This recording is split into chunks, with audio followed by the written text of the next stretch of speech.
She smiled, waved at the barista, ordered her usual, an iced vanilla latte, no whipped cream. The timestamp read 4:57 p.m. That would be the last confirmed moment anyone ever saw 27-year-old Alina Graves. 3 minutes later, she vanished, without a trace, without a sound.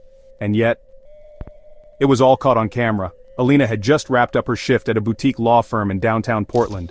She was ambitious, punctual, and rarely missed a call or appointment. On the evening of May 14, 2022, she left work like she always did. Alina walked 3 blocks to her favorite café, Maple and Steam. Security footage shows her entering, chatting briefly with the barista, and waiting by the window. The café's main camera follows her movements clearly. At 4:59 p.m., she checks her phone. Her expression changes.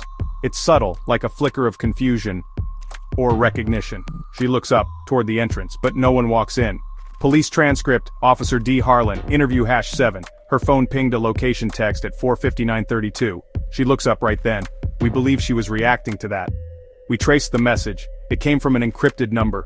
No owner, no history. At 5:0 p.m. sharp, she walks outside. The front-facing camera follows her for just 7 seconds. She steps onto the sidewalk, pauses, turns her head slightly, as if someone called her name. Then, she walks left, out of frame, and she never comes back. Witnesses outside reported nothing unusual. No screams, no signs of a struggle, no getaway car. Witness statement, Kenneth M., street vendor. I saw her step outside. She looked calm. She walked like she knew where she was going. But then, gone, like she melted into the air. Alina's phone went dark at 5:03 p.m. Her GPS signal died 45 seconds after she exited the cafe. Her last text was never sent, drafted but unsent. It read, "Is that really you?" Investigators scoured CCTV footage from the street, dozens of angles. One frame stood out, captured by a delivery truck dashcam across the street. At 5:01 p.m., a man in a gray hoodie, face partially covered, standing in the alley, watching her. Detective notes, case file #776G. The suspect is motionless, doesn't flinch, doesn't follow. He's just there, watching. We still haven't ID'd him. A chilling clue came a week later. Alina's apartment door was unlocked. Inside, nothing was missing, except one item. A photo, from her nightstand. Alina, age 16. Standing next to a man in uniform, face blurred, edges burned. Forensics showed no fingerprints, but someone had removed the frame gently, purposefully. Interview, Alina's roommate, Tasha Green. She never talked about her past, not even family. She said there were reasons, that she left that behind. Her bank account remains untouched. Her car was found in the same parking spot 2 days later. No signs of forced entry, just one post-it on the dashboard. 3 words, don't trust him, no fingerprints, no handwriting match. To this day, no suspects, no ransom, no body, just silence. And 3 minutes of footage. That refuses to explain what happened next. Theories abound. Was it a stalker from her past, a calculated disappearance, or something else? Something no camera could see. Case status, unsolved, Alina Graves, missing since May 14, 2022.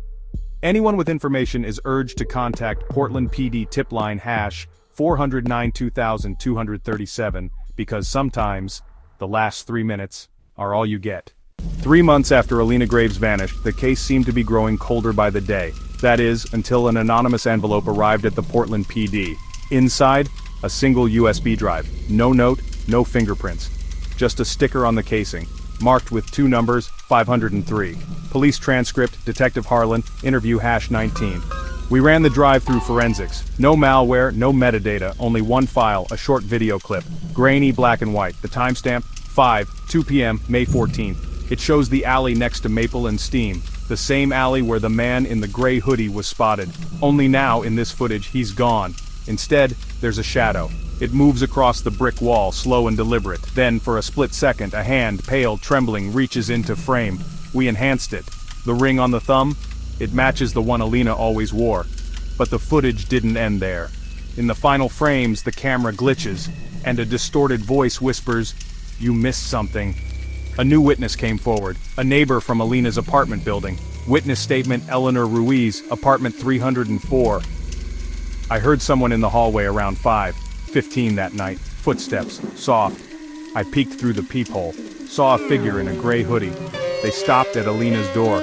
Didn't knock, just stood there, like they were listening. Then they left something on the floor. It was a single white rose. detectives retrieved building security footage. The figure's face is always turned away, but the rose, when tested, revealed an unsettling detail: microscopic traces of old faded ink, letters barely visible spelling out, "Remember 503." Was it a warning, or a message meant for Alina, one she never got to read? As the evidence piles up, the questions only multiply. Who sent the video? What is the significance of the number 503?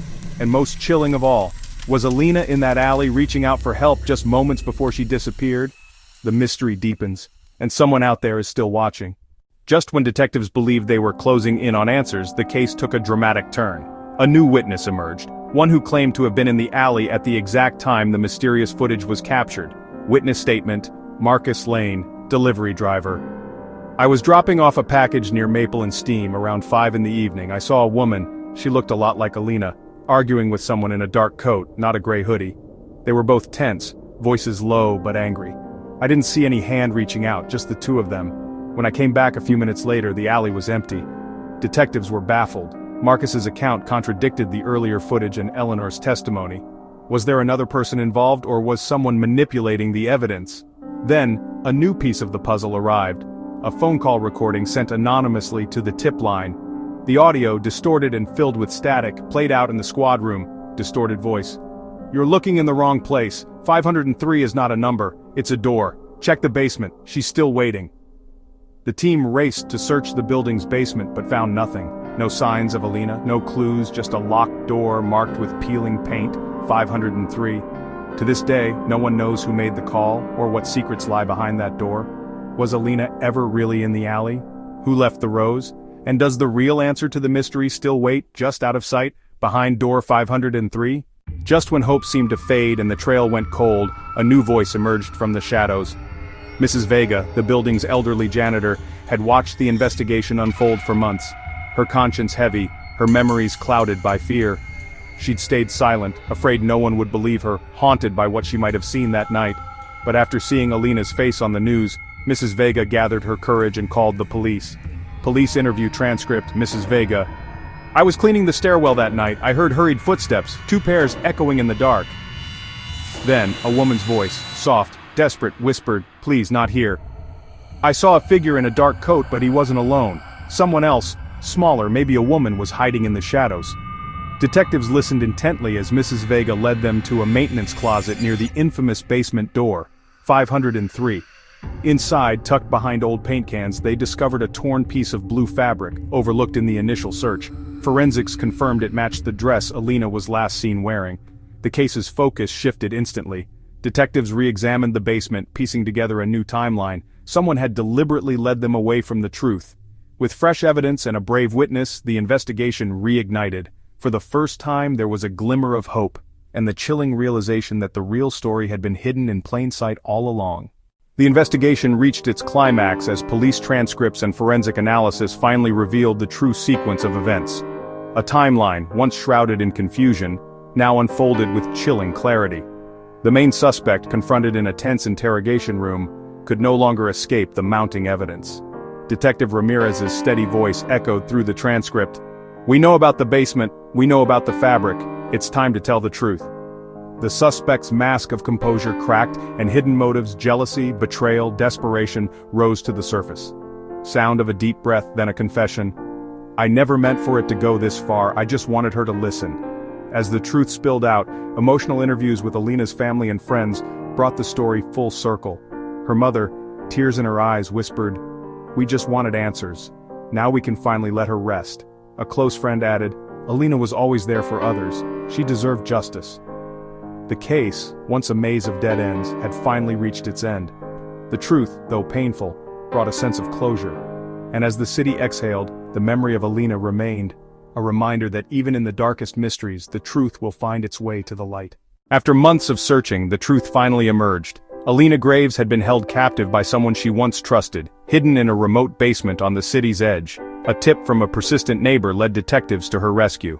The city of Portland breathed a collective sigh of relief as news broke. Alina was alive and her captor was in custody.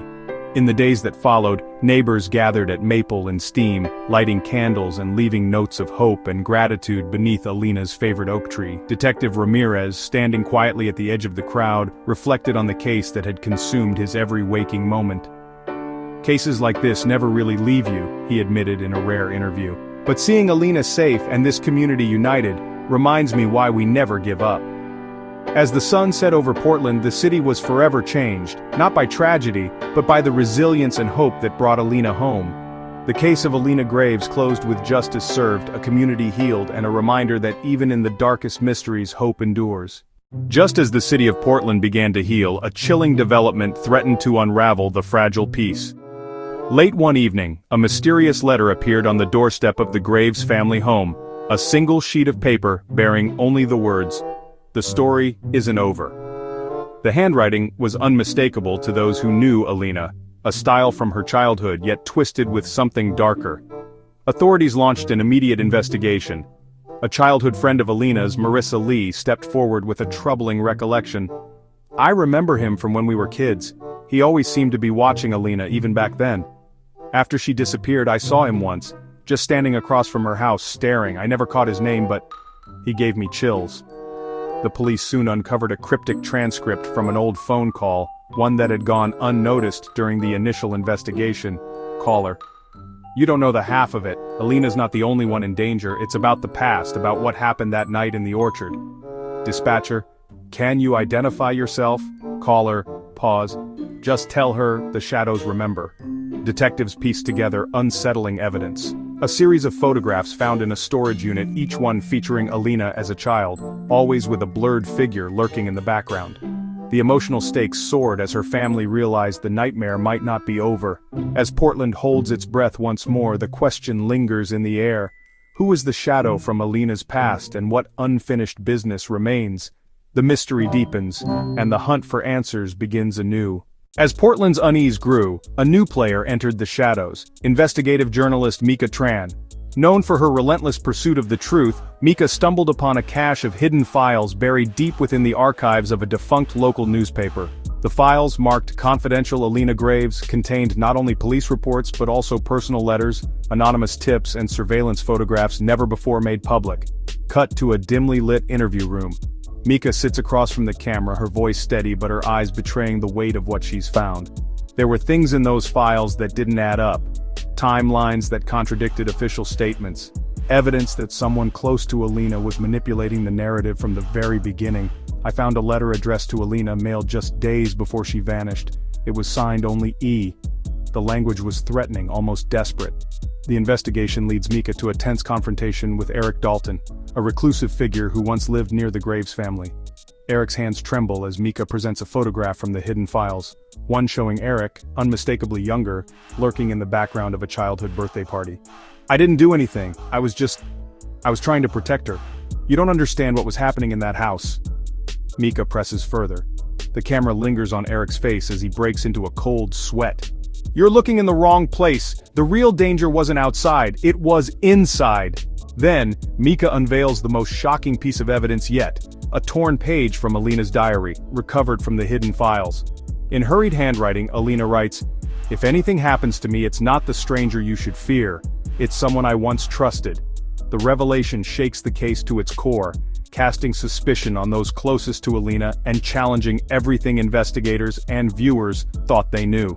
As the screen fades to black, Mika's voice returns, heavy with emotion. "The real story is darker and more twisted than anyone imagined, and for now, the truth remains just out of reach.